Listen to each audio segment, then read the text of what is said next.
Perfeito. Professor João César. Aqui, bom, o Tony já deu uma explicação tão completa, eu pensaria em outro aspecto para trazer um novo tema para a mesa. Seria o seguinte, eu pensaria em 2026, como uma espécie de advertência, o que aconteceu agora no Chile. Isto é... Isso, eu falei disso. Sim, ou seja, o que aconteceu com o governo do Gabriel Boric? Algo que tem acontecido com frequência em vários governos de esquerda, sobretudo na Europa. Na Europa é compreensível. Como existe hoje um banco central europeu, os bancos centrais nacionais perderam em muito a capacidade de ações estratégicas ou de ações de apoio a benefícios sociais.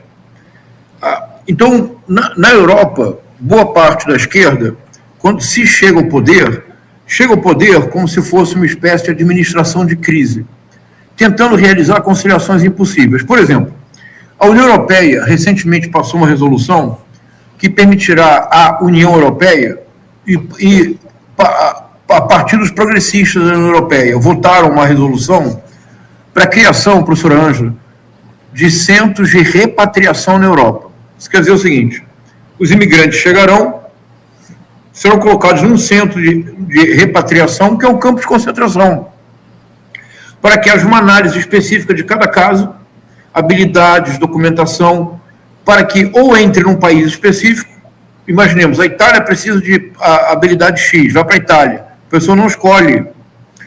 A Inglaterra, Portugal precisa X, vai para Portugal. Se não houver nenhuma habilidade que interesse à União Europeia, a pessoa do centro de repatriação é literalmente repatriada.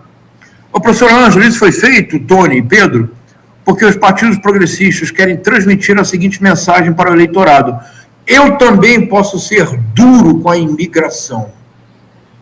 Isso significa que a União Europeia está normalizando uma pauta de extrema-direita. Isso pode querer dizer que, a médio prazo, a extrema-direita inevitavelmente chegará ao poder, não por nenhum fatalismo, mas porque a pauta da extrema-direita não está sendo enfrentada do ponto de vista correto, que é político, que é na ágora, é dizer, na polis.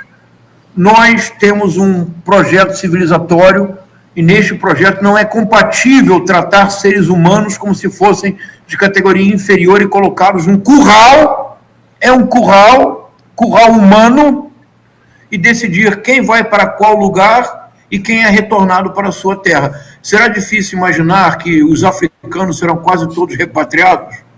Uhum. O Gabriel Boric tentou fazer uma impossível conciliação, como se fosse um Macunaíma chileno. Me parece que é indispensável que em 2026 o governo da Frente Ampla, que jamais será um governo de esquerda, eu acho isso importante, Tony. Eu já sou um senhor de 60 anos de idade, sou um velhinho, vocês são todos muito jovens. Sim, eu sou um senhor de 72. Mas, Tony, você está em melhor forma do que eu, então parabéns. Vou começar a fazer musculação amanhã, professora Ângela. Melhor eu não falar a minha idade aqui. O Tony está mais em forma. Olha, amanhã eu começo, Tony, musculação. Eu voltaria aqui, estarei forte. Então, me parece... Então, eu não sou mais um adolescente, eu não posso vir a público e defender a Revolução Comunista amanhã. Eu não sou adolescente. Eu preciso dizer com responsabilidade que na atual correlação de forças do Congresso, o Partido dos Trabalhadores, o governo da Frente Ampla tem feito pequenos milagres. Tem. E que, por vezes, é preciso fazer algumas concessões. Mas, em 2026, mas o governo da Frente Ampla, quando o Lula estava em baixa, não vou dizer em queda livre, porque não seria correto, mas quando o Lula estava em baixa contínua da aprovação, é porque o governo estava se tornando um governo de centro-direita. Uhum. É indispensável que em 2026 o governo da Frente Ampla seja um governo de centro-esquerda. Me permitam uma retrospectiva histórica, Tony, você, como é deputado há muito tempo, me acompanhará bem. Veja, na primeira redemocratização importante da República, após a ditadura do Estado Novo, em 1945, entre 1945 e 1964, qual é o partido que realmente vence eleições e tem votos? É o PTB. A ditadura militar. quando as eleições retornam, quem de fato ganha eleições no Brasil, Tony, é MDB. Sim. A tal ponto que a Arena, o governo precisa fazer modificações na estrutura eleitoral brasileira. Cria senador biônico, governador biônico, dá para o Nordeste, que na época votava na Arena um número maior de proporcionalidade. É isso. Nova República, 1985. Tirando 2 casos, o Collor e o Jair Bolsonaro, nas outras 7 eleições, o Fernando Henrique Cardoso venceu 2, o PT venceu 5. Eu não vou aqui cometer o erro absurdo de chamar o PSDB de direita. O PSDB do Fernando Henrique Cardoso, que implanta o neoliberalismo no Brasil, não era governo, não era de direita como nós pensamos. Mas FHC e 5 governos do PT, isso quer dizer, Tony, uma coisa muito importante, o povo brasileiro, desde 1945, manda uma mensagem clara para o sistema político. Se o Pirandello, a sua peça mais famosa do Pirandello, 6 personagens em busca de um autor, o povo brasileiro é pirandeliano. O povo brasileiro são milhões de personagens em busca de um governo de centro-esquerda, Tony. De um governo que tenha coragem de dizer: sou de centro-esquerda, eu sou contra a escala 6x1, eu quero criar neste país 100 mil creches Brasil, eu quero tornar o modelo do CIEP, do Brizola, do Darcy Ribeiro, a escola brasileira em todos os rincões do país, e eu quero, de qualquer maneira, que em 5 anos o transporte público brasileiro seja gratuito em todos os níveis. Se o transporte brasileiro fosse gratuito em todos os níveis, professora Ângela, seria a maior redistribuição de renda direta da história de 5 séculos da América Latina, porque o povo gasta de 30% a 40% do seu salário com transporte público. É indispensável que, eu tenho certeza que na frente ampla há quadros notáveis, como, por exemplo, José Dirceu, que é um extraordinário pensador da política. Há quadros notáveis. Nada pode ser nada pode ser pior para o projeto do governo da frente ampla do que se deixar aprisionar pela centro-direita. Sabe por quê, professora Ângela, Pedro e Tony? Porque ninguém gosta de genérico, e em algum momento você vai querer original.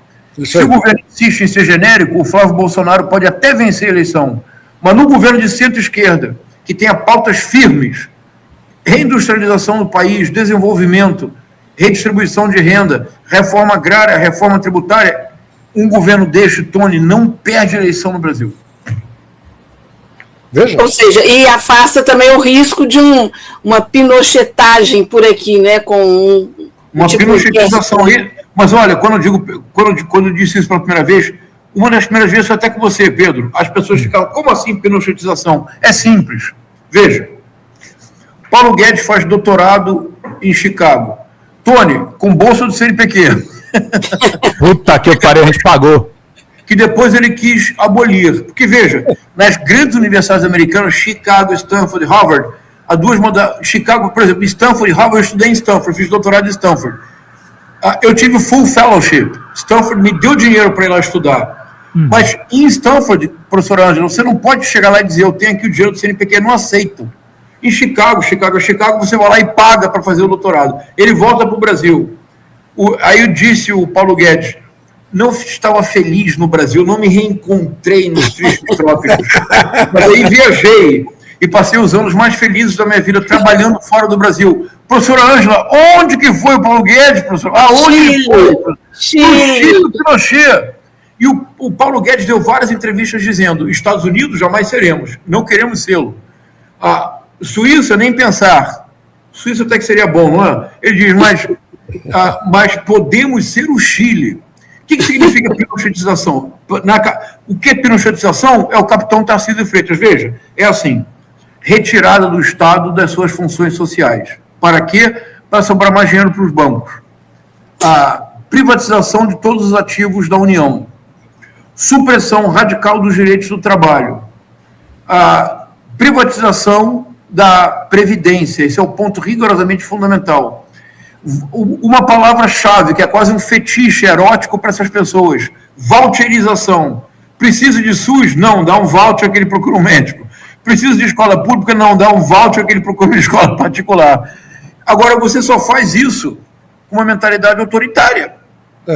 Daí a importância fundamental da guerra cultural. A guerra cultural que financiou o Sérgio Moro, Tony. Sim. O que era... olha, veja... Pedro, qual foi a telenovela de maior sucesso da história da televisão brasileira? Você sabe qual foi?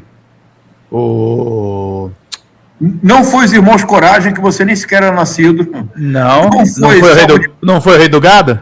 Não foi Avenida Brasil, não foi Rei do Gado. A telenovela, Tony, de maior sucesso na história da televisão brasileira, passava todos os dias às 8 horas da noite, tinha vinheta, música, tinha o vilão, o herói e o mocinho. Vamos Jornal lá, Nacional. Assim, Jornal Nacional, a vinheta, o dinheiro saindo dos dutos da Petrobras, a música,